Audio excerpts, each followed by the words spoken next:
Climb करते हुए fence पर देखा हुआ है। अक्सर बैक यार्ड में जो जहाँ पे घर बने होते हैं उनकी बैक यार्ड में ये पहुँच जाते हैं और ये आपको क्रॉस रोड्स आपको क्रॉस करते मिल जाएंगे और आपको गोल्फ कोर्सेस में मिल जाएंगे, यहाँ पर जो गोल्फ खेलते हैं। आइए जानते हैं कितनी उम्र हो सकती है एलिगेटर्स और क्रोकोडाइल्स की। कम से कम मान के चलिए 50 से लेकर के 70 साल।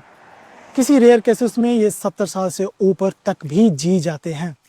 एलिगेटर्स और क्रोकोडाइल्स के बारे में एक और रहस्यमय आपको बात बताते हैं, बहुत इंटरेस्टिंग फैक्ट है कि ये कम से कम अपने मुंह में 80 दांत रखते हैं, मौजूद रखते हैं शिकार करने के लिए, और अपने पूरे जीवन काल के दौरान 2000 से लेकर के 3000 दांत इनके उगते हैं और ये रेंडमली उसको शिकार के दौरान तोड़ते फोड़ते रहते हैं। एलिगेटर्स एंड क्रोकोडाइल्स ये नेचर वाइज कैनिबल्स होते हैं। कैनिबल्स का मतलब ये अपने ही बच्चों, अपने बेबीज को, अपने ऑफस्प्रिंग्स को खा जाते हैं। ऐसा ये दो कारणों की वजह से करते हैं कि एक तो ये अपनी आबादी, अपनी पॉपुलेशन को कंट्रोल करते रहते हैं टाइम टू टाइम, और इनकी स्पीशीज के विद इन कोई भूख या फूड का संकट ना पैदा हो जाए, खाने की कमी ना पैदा हो जाए, इसलिए ये शायद अपनी ही आबादी पे कंट्रोल करने के लिए ये अपने बच्चों को खा जाते हैं। है ना इंटरेस्टिंग बात। ये जो क्रोकोडाइल्स होते हैं इनकी उम्र भी एलिगेटर से लंबी होती है। इनका साइज 3-4 फीट लंबा होता है एलिगेटर्स के कंपैरेटिव, और इनकी काटने की जो क्षमता होती है वो भी कंपैरेटिव टू एलिगेटर्स ज़्यादा होती है। क्यों? आपको बताया था ना मैंने कि इनके अपर जा के साथ साथ इनके लोअर जा के जो टीथ होते हैं वो भी बहुत तीखे होते हैं और वो अपैरेंटली दिखाई देते हैं। अमेरिकन क्रोकोडाइल्स की औसतन लंबाई कम से कम 17 फीट तक मेजर की जा चुकी है अमेरिकन क्रोकोडाइल्स की। बहुत विचित्र बात है।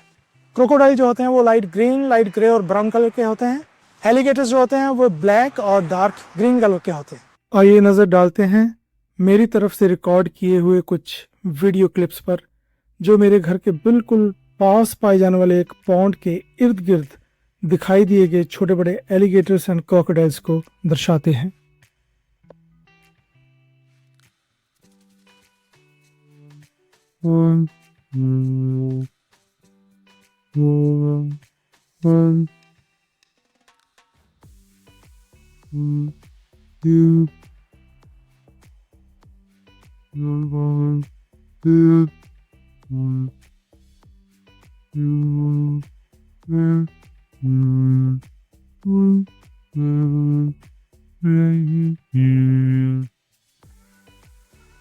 तो दोस्तों, मुझे पूरी उम्मीद है आपको मेरा ये YouTube चैनल का फर्स्ट ब्लॉग बहुत पसंद आया होगा। आपको जानकारी मिली होगी भरपूर, आपके सवालों का जवाब आपको मिल गया होगा कि इतने एलिगेटर्स क्रोकोडाइल्स क्यों होते हैं और किस नेचर के होते हैं, क्या क्या इनमें खासियत होती है और क्या मेजर और माइनर डिफरेंसेस होते हैं क्रोकोडाइल्स एंड एलिगेटर्स के बीच में।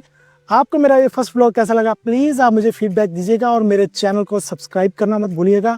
बेल आइकन के बटन को दबाना मत भूलिएगा। इसको लाइक कीजिए, शेयर कीजिए, सपोर्ट कीजिए, प्यार कीजिए और मैक्सिमम व्यूज़ दीजिए।